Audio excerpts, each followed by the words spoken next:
Management में आज हम लास्ट टॉपिक देखने वाले, that is the disaster management. ठीक है, डिसास्टर्स मतलब आपत्ति, और ऐसे आपत्तियों का मैनेजमेंट कैसे करना, उनको मैनेज कैसे करना, जिसे हम डिसास्टर्स मैनेजमेंट कहते हैं। ये डिसास्टर्स आप जानते हो अलग अलग टाइप के होते हैं, natural disasters, man made disasters, है ना।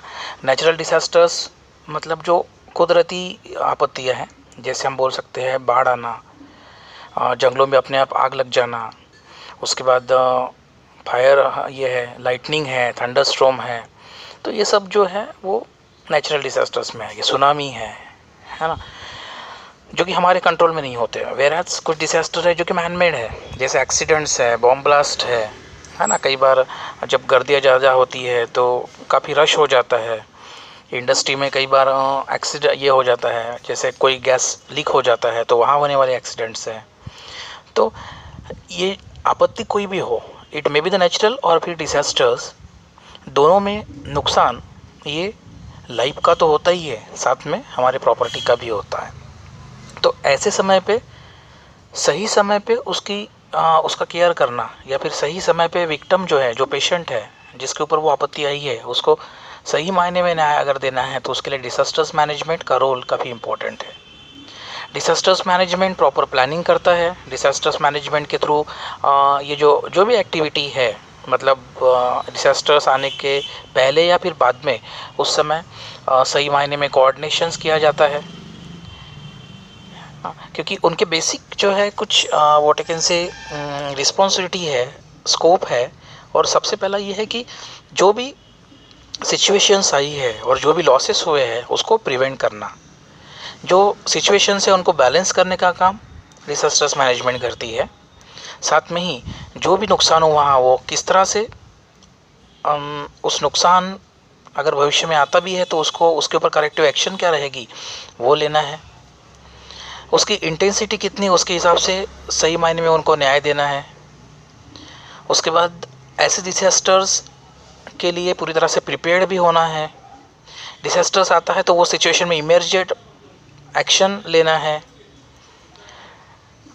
वहाँ वर्क जो है, वहाँ का मतलब रिकवरी के लिए जो लगने वाला वर्क है, लगने वाली जो मदद है, वो सही मायने में अरेंज करना। रिहेबिलिटेशंस, रीबिल्डिंग मतलब जो टूटा फूटा है, जो ख़राब हो चुका है, जो डैमेज हो चुका है, जो डिस्ट्रक्ट हो चुका है, उसको करेक्ट करना। तो ये सभी स्कोप आता है, डिसास्टर्स मैनेजमेंट का रोल्स आते हैं। ठीक है, और उसमें एक पैरामीटर जिसे हम कहते हैं फर्स्ट एड। फर्स्ट एड क्या होगा कि अगर ड्यूरिंग द टाइम ये डिसास्टर्स आता है या फिर कुछ भी सडनली कुछ हो चाहता है, तो उसमें फर्स्ट हमारी एक्शन क्या है, बिफोर डॉक्टर के पास लेने से पहले फर्स्ट एड हमारी बॉक्स क्या होगी, फर्स्ट एड हमारा एक्शन क्या होगा, ये ज़रूरी है। क्योंकि फर्स्ट एड का ऑब्जेक्टिव ही ये होता है कि डेथ से उसे प्रिवेंट करे, है ना, हेल्थ उसकी अच्छी करे।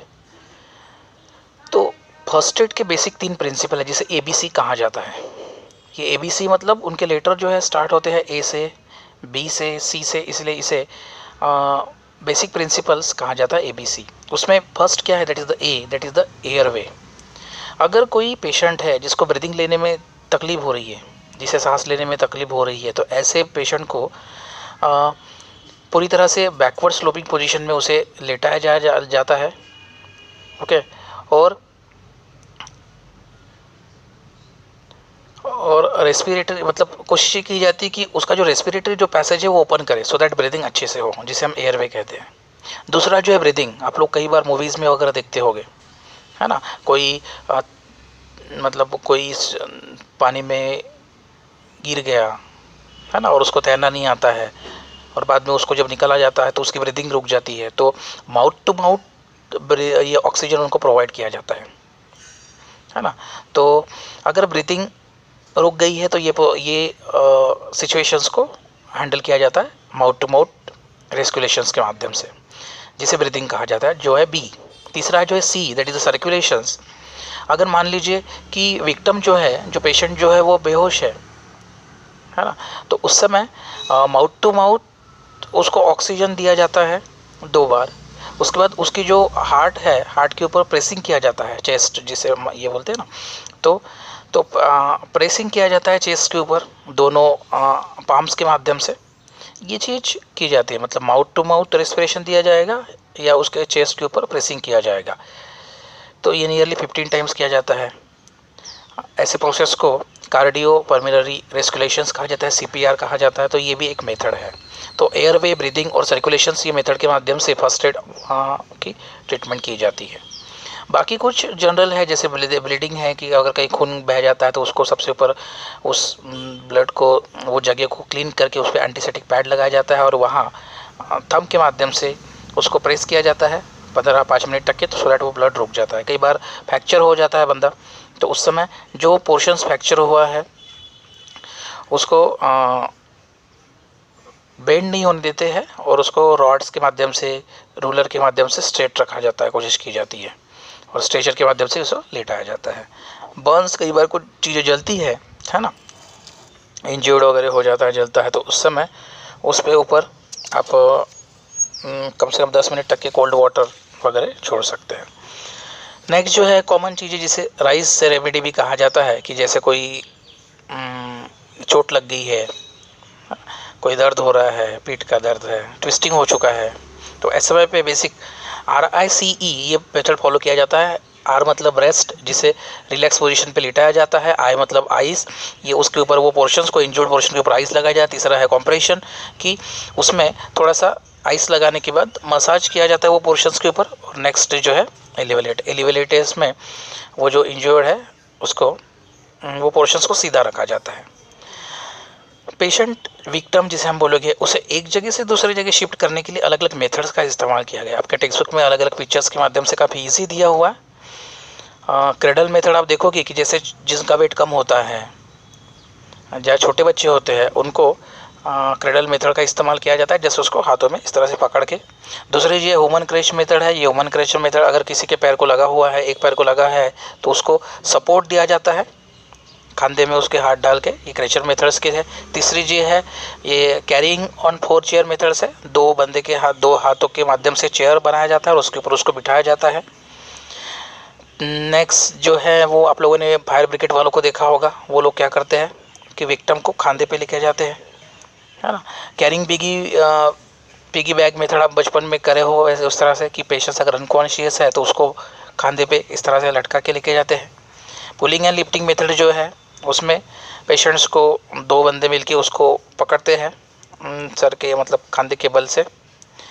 उसके बाद कैरिंग 2 हैंड चेयर मेथड है। दो हाथों से उसको चेयर जैसे फॉर्मेशन में उसे रखते हैं और उसके ऊपर उसको बिठा के लेके जाते हैं। स्ट्रेचर मेथड आप लोगों ने देखा होगा। स्ट्रेचर के माध्यम से, अगर स्ट्रेचर अवेलेबल है तो ठीक है, अगर नहीं है तो बाम्बू के माध्यम से, कपड़े के माध्यम से, ब्लैंकेट के थ्रू वो स्ट्रेचर बनाया जाता है और उसके ऊपर उसको बिठाया जाता है। तो ये सभी जो मेथड्स है, cradle method, carrying big methods, human crutch method और लिफ्टिंग मेथड्स, या फिर carrying 4 hand chair 2 hand methods, stretcher method, fire brigade की जो मेथड है, ये सभी मेथड्स पेशेंट को एक जगह से दूसरी जगह में शिफ्ट करने के लिए इस्तेमाल किए जाते हैं। इमरजेंसी पोजीशंस में कई बार आप लोगों ने देखा होगा कि जब कोई बाढ़ आता है तो बोट्स के माध्यम से भी उनको शिफ्ट किया जाता है। बाम्बू के फ्लोट्स के, अब क्योंकि है ना बाम्बू के तैरता है, उड़न भी तैरता है, तो उनका माध्यम से ये सब चीज़ें की जाती है। फायर एक्सटेंशंस के थ्रू भी आग बुझाई जाती है। तो ये सब चीज़ें जो है विक्टिम के भलाई के लिए है, जो कि पूरी तरह से डिसास्टर्स मैनेजमेंट में आता है। ठीक है, तो ओवरऑल हम लोगों ने ये चैप्टर में ये सब चीज़ें देखी है, वेदर के वेदर और वेदर, उसके बाद क्लाइमेट क्या होता है, मेट्रोलॉजी डिपार्टमेंट क्या है, सॉलिड वेस्ट मैनेजमेंट क्या है और डिसास्टर्स मैनेजमेंट क्या है, उसके बारे में देखा। ठीक है, यहाँ ये चैप्टर ख़त्म हो रहा है। नेक्स्ट मिलेंगे हम नेक्स्ट चैप्टर के साथ, तब तक के लिए stay at home student. Thank you.